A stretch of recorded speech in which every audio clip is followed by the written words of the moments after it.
May 2, 2011, U.S. Navy SEALs have just breached a walled compound in Abbottabad, Pakistan, ending a 10-year manhunt. The SEALs were now operating against a 24-hour clock. They possessed the most wanted body on Earth, but Islamic tradition dictates that a burial should occur within a day of death. Disrespecting the remains risked igniting a global backlash, but a traditional grave would offer a permanent physical coordinate for extremists to rally around. The White House began evaluating 4 traditional routes: repatriation to his home country, a local burial in Pakistan, a secret unmarked grave, or cremation. The mission required the complete erasure of a man from physical existence, without providing a single spark for a holy war. The first option was returning the body to Saudi Arabia. Osama bin Laden was the son of a billionaire Saudi family, a dynasty so wealthy they had occasionally funded the salaries of government officials from their own pockets. But his path diverged at Jeddah University, where he was radicalized by the Muslim Brotherhood.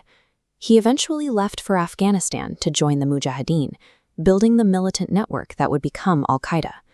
The relationship with his homeland fractured during the Gulf War. When the Saudi king allowed U.S. troops to be stationed on holy soil, bin Laden viewed it as a final betrayal of his principles. This ideological conflict led to his formal exile and a strict travel ban. He would never set foot in Saudi Arabia again. Because of this bitter history, Saudi Arabia refused to accept his body in 2011. Option 1 was gone. That left option 2, burial in Pakistan, where he was killed. However, President Obama harbored deep distrust toward the Pakistani government. Washington suspected a hidden support network had been protecting him, and several Pakistani leaders had publicly referred to him as a hero. A local burial risked state-sponsored glorification. The next choice seemed to be option 3, a secret, unmarked grave on land. But the U.S. military remembered the precedent of Saddam Hussein. In 2006, his body was returned to his birthplace in Tikrit for burial. Despite strict curfews, thousands of supporters flooded the streets. The grave instantly became a violent rallying point and a pilgrimage site for Iraqi extremists. Refusing to repeat the same mistake, the military crossed the host country and a secret grave off the list. There would be no physical shrine. That left one final traditional route: cremation. It was the simplest way to leave zero physical trace of the body.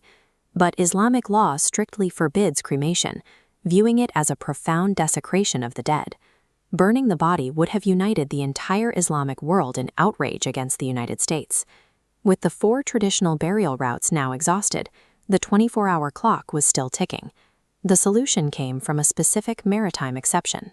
Islamic law permits a sea burial if land cannot be reached within the 24-hour limit. The logistics moved fast. After the SEALs used a 6'2" soldier to measure the body's height, and scientists confirmed his DNA, the remains were transferred to the North Arabian Sea.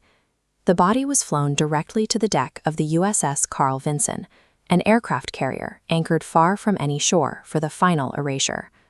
On the deck of the ship, the military followed required Islamic rites. They washed the body and wrapped it in a traditional white shroud. A military officer read final prayers in Arabic. Then, after placing the body in a weighted bag, they let it slip into the deep ocean. This became the new American blueprint. In 2019, when ISIS leader Abu Bakr al-Baghdadi died during a U.S. raid, his remains met the same fate. The sea burial functioned as a calculated strategic weapon. By ensuring the world's most dangerous figures literally sink into the abyss, the military leaves zero physical trace for future generations to venerate.